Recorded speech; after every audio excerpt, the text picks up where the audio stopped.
Civil Service Exam, Math Reviewer number 103 and 104. Tungkol parehas ito sa motion problem or yung distance, rate, and time problem. So pause the video, try nyo munang sagutan bago panoodin ang aking solution. Okay, so sagutan na natin. Number 103. An employee drives a car at 30 kilometers per hour from his residence, reach his office at 8 a.m. If he drives at 7:50 a.m., how far is his office from his residence? Okay, so analyze natin mabuti ano yung hinahanap dito. If he drives at 7:50 a.m., how far? Yun, distance yung hinahanap. How far is his office from his residence? So ang formula ng distance ay rate times time. Or yung rate same yun sa speed. So ang formula ng distance ay equal sa rate times time. So ang hinahanap natin dito, how far? How far? So automatic distance na yung hinahanap natin. No? How far is his office from his residence? So para nga pala hindi nyo, madali nyo makabisado yung mga formula. Kapag product, pwede natin ilagay yung D dito sa taas, tapos yung rate and time, nakamultiply yan dito sa baba. Pag distance ang hinahanap, ang formula magkatabi, ibig sabihin multiply.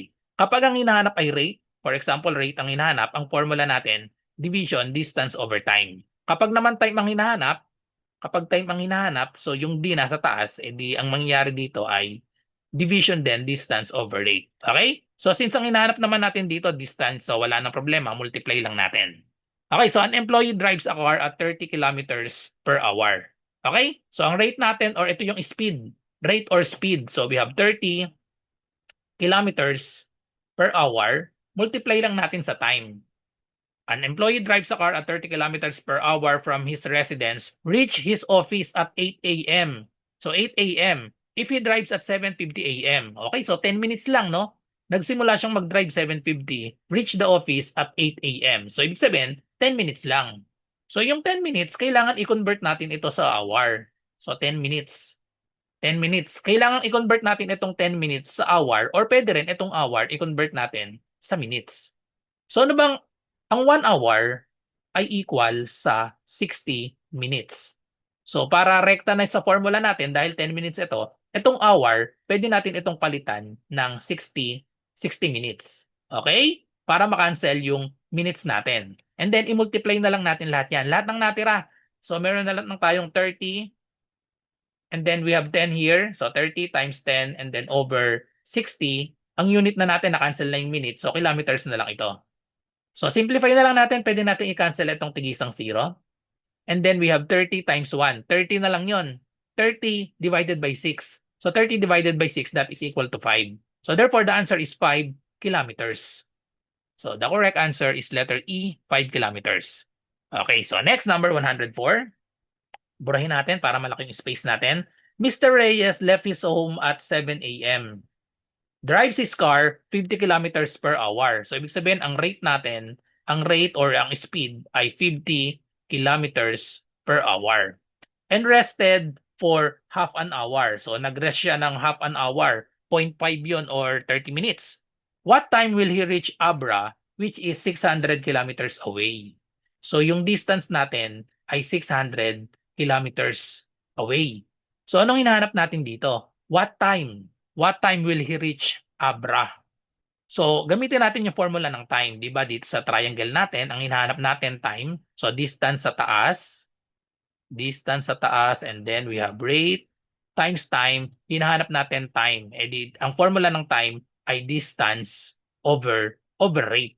Divide lang natin. Tapos, wag natin kakalimutan yung rested for half an hour. O, i-add natin ito mamaya kapag dinivide natin ito. So, ang distance natin ay 600 kilometers. Divide natin sa 50 kilometers per hour. Per hour, makakancel na yung kilometers. Tapos itong hour, nasa denominator yan, pupunta yan sa taas. So, ang unit na nito, simplify lang natin. So, 600 divided by 50, tanggal itong tigisang 0, divide natin. 60 divided by 5, that is equal to 12. So, therefore, the answer is 12 hours. Pero, i-add natin itong half an hour. So, ibig sabihin, mag-a-add tayo. Mr. Reyes left his home at 7 a.m. Okay, so 7 a.m. mag-plus tayo ng 12 hours. 12 hours, tsaka yung half an hour na nag-rest siya. Rested for half an hour. Eh di 30 minutes yon. So therefore, i-add natin 7 plus 12, 30. Anong magiging sagot natin dito? 7 plus 12, that is equal to 19. 1930 kung 24 hours na format. So dahil 1930, subtract natin sa 7, subtract natin sa 12. 7 kasi yung answer, no? Dahil ayan, para maging PM ito. 19 minus 12, the answer is 7:30 PM na ito dahil nag-subtract tayo ng 12. 24 hours format, the answer is 1930. So sa format na 12 hours lang, AM, PM, the answer is 7:30 PM, letter B. Sa mga naghahanap po ng murang civil service exam review, ito po yung offer ko sa inyo. 99 pesos lang po, all in na po ito. Meron tayong 500 slots na available.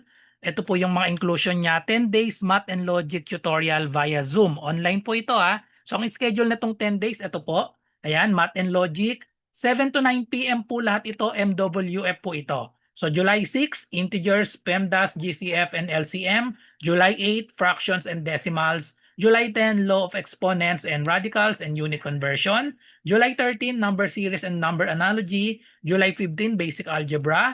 July 17, percentage, ratio, and proportion. July 20, word problems. July 22, data interpretation. July 24, logical reasoning. And July 27, abstract reasoning. So, madadaanan po natin lahat ng mga math and logic.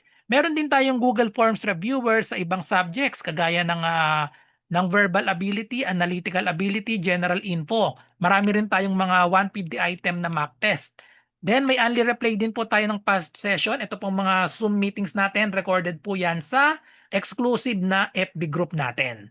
So ano pong inaantay nyo, mag-message lang po kayo sa akin dito sa aking FB RJ Enseñado.